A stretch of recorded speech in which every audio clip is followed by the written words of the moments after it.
Bonjour et bienvenue à ce nouvel épisode de Loi divine, où l'on va voir ensemble un petit peu cette histoire de Dayanim, dont on a déjà parlé dans la vidéo précédente, et on a beaucoup de gens qui étaient offusqués, voire qui posaient des questions, comment on peut parler sur des Dayanim, etc. Donc, tout d'abord, par rapport à la présomption qu'on a soulevée dans la précédente vidéo, comme quoi il est bien possible que le guet de Madame Iska Cohen-Zardi soit également pasoul parce qu'il a été fait par des éloignements de Rabbeinu Tam qui sont considérés comme des excommunications, qui sont pires que les coups, comme nous le dit Rabbeinu Tam lui-même, donc et rendent le guet pasoul qui est donné à la suite de ça. Eh bien, on a confirmation. Donc, voici le document officiel, effectivement, qui a été donné précédemment à celui que je vous ai montré dans la vidéo précédente, où effectivement, Monsieur Jérémy Mimoun, le Beddin de Marseille, euh, fait des éloignements de Rabbeinu Tam très mal fait sur lui. Mais de toute façon, quoi qu'il arrive, ça rend le guet pasoul. Donc ça, c'est confirmation. Et la deuxième chose, c'est ceux qui veulent savoir, qui veulent s'instruire sur les halachot concernant les gittin et le divorce juif d'après la halacha. Vous avez le site jewish-divorce.web.app avec beaucoup de ressources. Vous avez entre autres cette feuille-là pour ceux qui savent un petit peu étudier, Klale Kfia Begitin. C'est une page recto verso avec toutes les sources concernant les règles de coercition. Ça existe également en français, ça s'appelle loi de coercition du guet. D'accord? Maintenant, commençons le cours. Par rapport à ce qui a été dit et que des gens sont offusqués, comment peut-on oser parler contre un Beit Din du peuple juif, connu et reconnu, etc., etc. Eh bien, sachez que dans le traité Sota, à la page 49b, il est écrit là-bas, Beikvot Meshicha, avant que le Mashiach ne se dévoile, Beit Avad Yeliznut. La maison de rencontre sera pour la débauche. Et il y a deux explications parmi les commentateurs. Qu'est-ce que signifie la maison de rencontre? Il y en a qui disent que c'est la maison d'études, et il y en a qui disent que c'est le tribunal rabbinique, donc le Beit Din.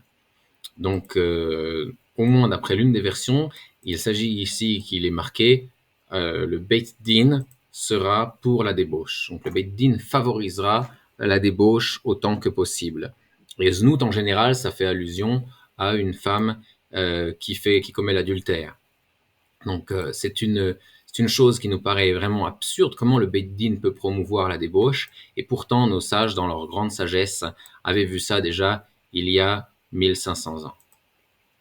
Maintenant, dans le traité Sanhedrin Tzadik Zayin, que je vous avais également mentionné, il est écrit là-bas Ein ben David ba ad sheirbu ha-masorot.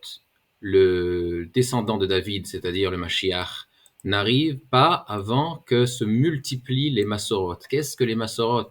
Les dénonciateurs, les délateurs. Et les gens ne sont pas au courant de ce qu'est la gravité de cette faute. Et tout d'abord, avant de parler de la délation, je voudrais rappeler une loi qui était connue de tous les juifs dans le passé et qui aujourd'hui est tombée dans les oubliettes du peuple juif, qu'ils ne sont même plus capables de l'entendre. Ça leur fait mal aux oreilles, ça leur écorche les oreilles d'entendre une halakha pareille. Il est écrit dans le Shulchan Aruch Roshen Mishpat au Siman Kafvav au Seif Aleph, Assour la dun bifne daene akum, il est interdit de juger devant les juges qui ne jugent pas d'après la Torah, donc ici non juifs, mais il en va de même pour un tribunal juif qui ne juge pas d'après la Torah, ou dans leurs tribunaux, même si eux ils jugent d'après nos lois à nous, et même si euh, le, les deux qui ont une dispute sont d'accord tous les deux pour aller juger devant les tribunaux, des tribunaux non juifs. Il reste quand même interdit d'aller juger devant eux. Et c'est ici l'alinéa qui Et la preuve que si maintenant des Dayanim ne jugent pas d'après la Torah, et même s'ils font signer à quelqu'un qu'il accepte d'être jugé d'après ce Bet Din-là, qui ne juge pas d'après la Torah, mais qui va juger d'après les lois des non-juifs, eh ben, cette signature n'a aucune valeur, puisque de toute façon, même s'ils acceptent, eh bien, ils n'ont pas le droit de le faire. Si eux n'ont pas le droit de le faire, le Bet Din a combien plus forte raison, et un Bet Din qui ferait une chose pareille, eh bien, serait un Bet Din d'ignorant, et donc tout leur dinim ne vaudrait rien. Mais je poursuis. Celui qui vient juger devant des tribunaux non-juifs, c'est un mécréant. C'est comme s'il avait insulté et maudit et levé la main contre la Torah de Moshe Rabbeinu, la paix soit sur lui. Quand on dit qu'il a insulté, on parle qu'il a insulté celui qui réside dans les cieux et aussi sur la terre. Mais bon, c'est une expression. Donc, vous voyez à quel point c'est grave cette faute. Et pourtant, aujourd'hui, eh bien, lorsqu'il s'agit de divorce, eh bien, les avocats, et même parfois les dayanim recommandent aux femmes, ah oui, va au tribunal non juif faire ceci et cela. Et évidemment que tout cela est interdit. D'accord? Et même si il y a des cas où c'est permis dans les lois de différents d'argent, d'accord? Eh bien, ça ne l'est pas pour ce qui concerne les lois de Get, d'accord? Où là, il y a c'est beaucoup plus grave en ce qui concerne le Get, parce qu'il est évident que ça va rendre le Get invalide. Et il n'y aura pas de retour en arrière possible, ou presque.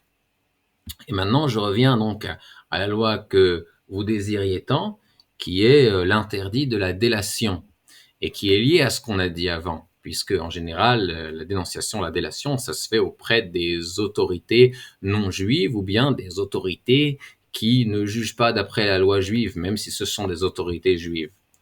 Et il est écrit donc dans le même Shulchan Aruch Choshen Mishpat, au Siman Shin Pechet, c'est-à-dire 388, donc, évidemment qu'au Seif Bet, un accord, il est écrit que c'est interdit de dénoncer l'argent de son prochain, que ce soit euh, que ce soit auprès euh, d'un bandit juif ou non juif. Quand on dit bandit, hein, on ne veut pas parler qu'il s'agit d'un bandit de grand chemin, hein, mais même si c'est des autorités d'État qui font ça, si ça n'a pas de quoi s'appuyer d'après la loi juive, eh bien ça s'appelle du banditisme. Je reviens à l'alinéa 9, Seif Tet. Je lis. Asur limsor le Israël beyad akum. Ben begufo, ben bemamono. Afilu aya racha ou baal averot, afilu aya metzerlo ou metzaro.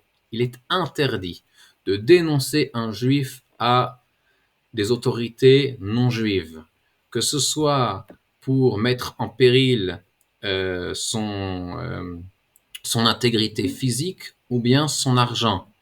Même si c'est un mécréant et même s'il a de nombreuses fautes et même s'il nous fait souffrir. Donc de là une grande tochecha, une grande remontrance aux gens qui disent oui, mais si la femme elle souffre, alors évidemment que c'est permis, c'est une évidence, etc. Non, ce n'est pas une évidence. Et là-dessus nous ajoute Rabbi Moshe Isserles, Vechol amoser Israël beyad akum, ben begufo, ben bemamono, en lo chalek lamba. Celui qui dénonce un juif aux autorités, que ce soit pour son intégrité, pour mettre en péril son intégrité physique ou son argent, il perd sa part au monde futur. Vous voyez à quel point c'est grave. Il n'y a pas beaucoup d'endroits dans le Shulchan Aruch où on dit que quelqu'un perd sa part dans le monde futur. Dans le prophète Micha, au chapitre 3, il est écrit Vaomar Shimuna Raché Yaakov Uktsine Beit Israël. J'ai dit, écoutez, chef de Jacob et dirigeant de la maison d'Israël, Alolachem Ladat Mishpat, n'est-ce pas à vous de connaître la justice? Sonetov Veoavera, vous qui haïssez le bien et qui aimez le mal. Gozle Oram Mealeem, il parle sur le peuple juif.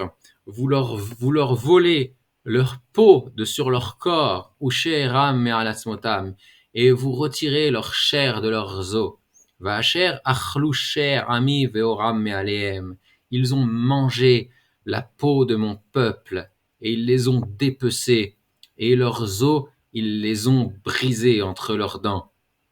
Vous voyez que il ne manque pas de mots vraiment forts pour exprimer son dégoût et sa haine des faux juges qui font le mal par le jugement, d'accord? Et à la fin du même chapitre, donc on est dans Micha Gimel, hein, Shimuna zot raché bet Yaakov uksine bet Israël, dans la même introduction, Ametaavim mishpat v'chol ha'eshara yakshu.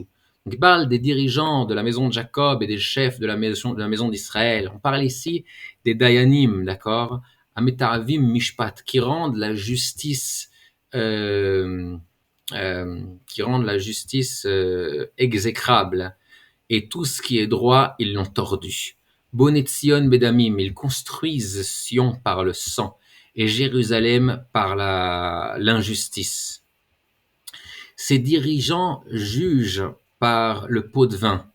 Ces enseignants de la loi enseignent la loi pour un prix.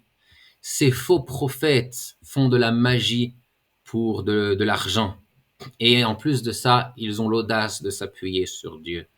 Vous voyez que ce n'est pas parce que quelqu'un s'appelle Dayan, qu'il a le titre, qu'il connaît la Torah pour juger, ce n'est pas suffisant pour faire de lui un vrai Dayan, d'accord? Il y a lieu d'avoir une bicorette, il est important de vérifier la droiture de nos juges.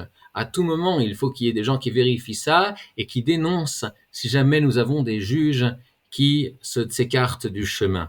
Je répète qu'il est écrit dans la Gemara Shabbat, Kuf Lamed Tet Amud Aleph, donc 139a, d'accord?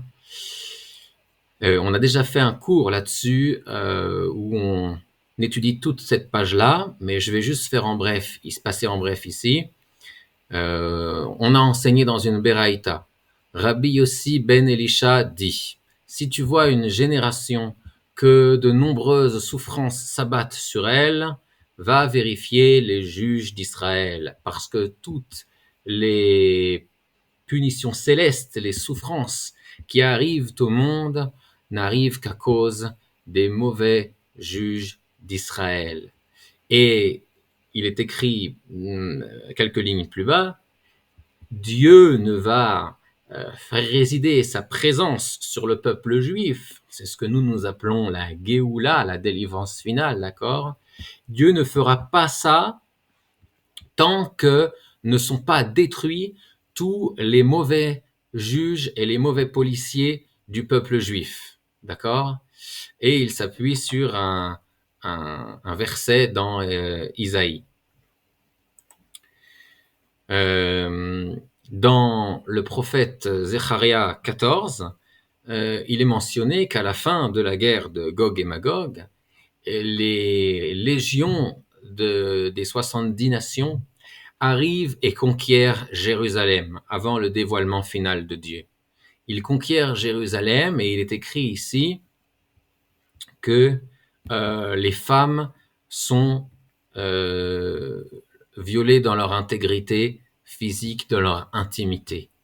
Pourquoi? Qu'est-ce qui peut faire mériter un tel châtiment? Eh bien, comme on l'a dit avant, le Mashiach ne se dévoile qu'à un moment où se seront multipliés comme des rampants les délateurs dans le peuple juif. Faute qui est très grave, puisque c'est une faute, comme on l'a dit dans le Shulchan Aruch, qui fait perdre la part de la personne au monde futur à travers la délation qui est faite aujourd'hui. Les gens le font en général en appelant aux tribunaux non juifs. Donc cette personne-là est également quelqu'un qui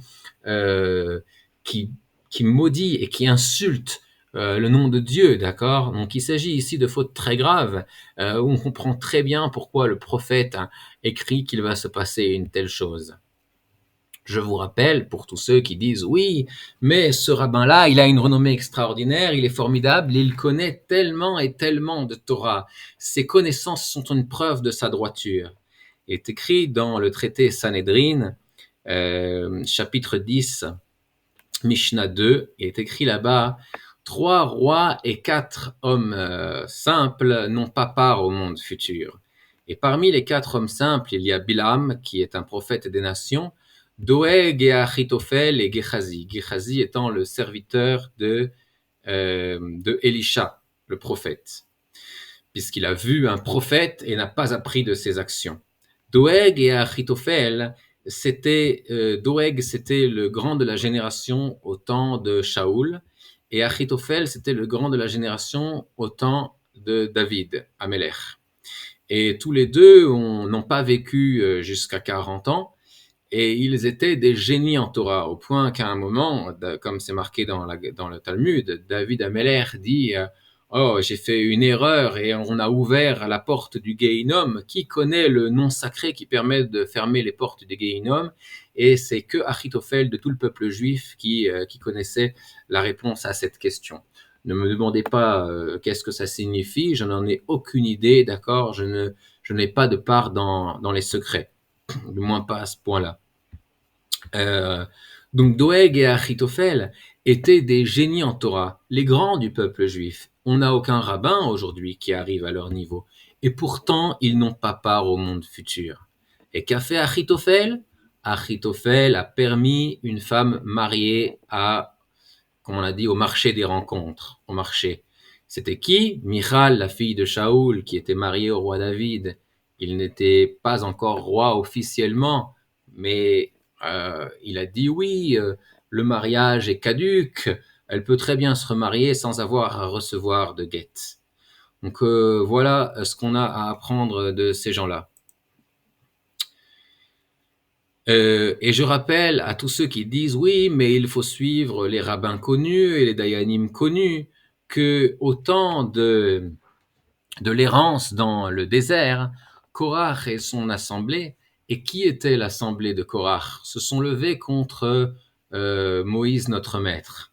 Eh bien, l'assemblée de Korach était constituée, à part de quelques personnes connues, des 250 Av Beit Din, c'est-à-dire de 250 présidents de Sanhedrin, car il y avait dans le désert 250 Sanhedrin, des grands Sanhedrin de 71 sages capables de juger des peines de mort. Et ces Sanhedrin-là étaient présidés par 250 présidents, d'accord, des gens qui avaient des connaissances en Torah que l'on ne peut imaginer. Eh bien, ces gens-là se sont tous alliés à Korach contre Moïse. Ils ont dit, mais Moïse est vraiment un mécréant. Et la loi, c'est que, voilà, maintenant, il faut se rebeller contre l'élu de Dieu, que Dieu a élu pour nous diriger. Ça, c'est pour Korach. Et je vous rappelle également qu'il y a l'histoire avec les explorateurs. Eh bien, il y a 2 explorateurs qui disent maintenant, il ne faut pas monter en Israël, il faut monter en Israël, et il faut suivre ce que nous ont dit Moïse et Aaron.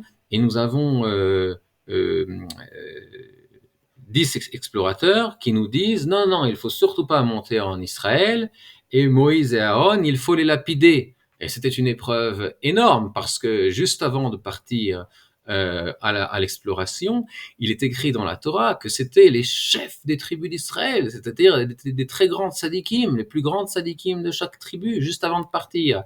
Et néanmoins, dès qu'ils sont partis, nous dit le Midrash, ils avaient en eux le mauvais conseil de dire au peuple de ne pas monter en Israël.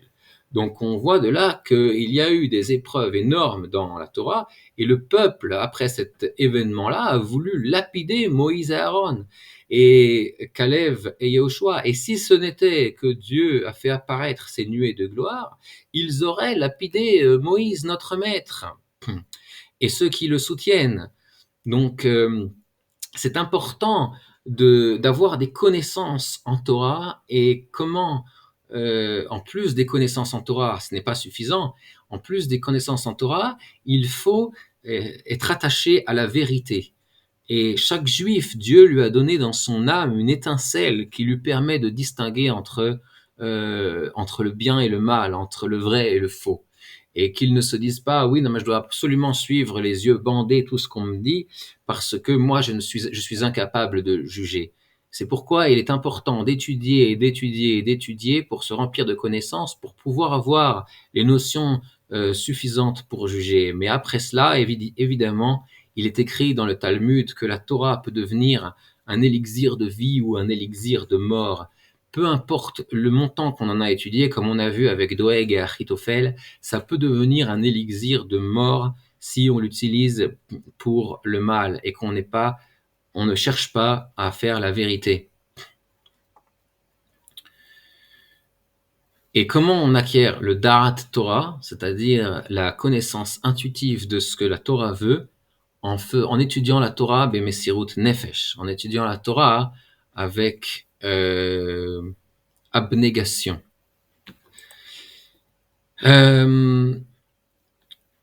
Je veux rappeler ici, puisque on en est au chapitre de l'Assemblée de Korach, que Moïse, notre maître, nous dit le Midrash Rabbah au chapitre 18, verset 20, Moïse, notre maître, était suspecté d'adultère. Comme il est écrit là-bas, Vaishma Moshe, Moïse a entendu. Qu'a-t-il entendu? Rav Shmuel Bar Nachmani nous dit au nom de Rabbi Yochanan, cela nous enseigne qu'il était suspecté d'adultère. Comme il est écrit, Vaikanu le Moshe b'machane. Tous les hommes ont dit à leurs femmes, ne t'isole pas avec Moïse devant deux témoins. Et si jamais tu t'isoles avec lui, alors, eh bien, tu devras subir le sort de la sota et boire l'eau de sota pour vérifier si tu ne m'as pas trompé. Donc on voit ici que Moïse, notre maître, était suspecté d'adultère. Donc on voit que ce n'est pas aussi évident qu'on le croit. Nous, on lit la Torah, on se dit oui, il est évident que Moïse, notre maître, il fallait le suivre, et puis que il avait fait tellement de miracles, il était tellement extraordinaire, il avait la lumière sur son visage, etc., etc. Mais non, tout ça n'est pas suffisant. Si on avait été à l'épreuve à l'époque, eh bien, on ne sait pas si on aurait pu tenir cette épreuve-là qui était extrêmement dure. Comme l'a dit un admor, dont le fils lui a demandé, mais papa, tu te rappelles tous tes Gilgulim, toutes tes réincarnations? Il a dit, oui, mon fils. Il a dit, papa, au temps de la dispute entre Moïse et Korach, tu étais avec qui? Et l'admor de répondre à son fils, à cette époque-là, j'étais dubitatif, je ne savais pas comme qui aller. Et son fils de lui répondre, mais papa, c'est pas une éloge ça, d'être dubitatif. Pourquoi t'étais pas avec Moïse? Et son père de lui répondre, si tu avais été là-bas, tu aurais su à quel point l'épreuve était énorme et que c'était un grand niveau de rester dubitatif. On voit également, comme c'est mentionné dans le traité Baba Kama à la page 16b, que le prophète Yirmiyahu également était suspecté de l'adultère et d'aller voir des prostituées. Donc on voit que c'est quelque chose de redondant, que les plus grands tzadikim, les plus grands justes, sont souvent suspectés des pires fautes. Et d'un autre côté, les plus grands mécréants arrivent souvent à mener le peuple à les suivre et à leur faire confiance dans la faute. Donc il faut vraiment faire attention et redoubler de vigilance, et c'est pourquoi il est important d'exiger une transparence totale de la part des dayanim quand ils nous disent que les critères, les conditions qu'un homme met au guet ne sont pas justifiables aux yeux du Beit Din, c'est grandement insuffisant, et nous exigeons que ces conditions à lui soient écrites en toutes lettres dans le document que le Beit Din écrit pour le condamner. D'accord?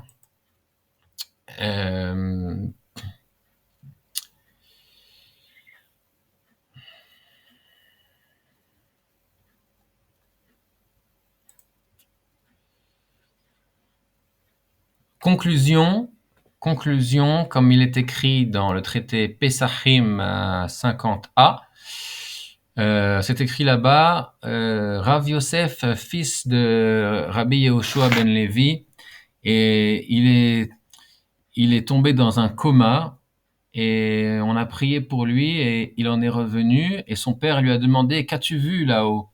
Et il a répondu: «J'ai vu un monde à l'envers. Ceux qui sont en bas dans ce monde-ci sont en haut dans le monde d'en haut, et ceux qui sont en haut dans le monde en bas sont en bas dans le monde d'en haut.» Ça, c'était la conclusion. Et j'invite tout le monde à télécharger les documents et à les lire qui sont dans le site jewish-divorce.web.app.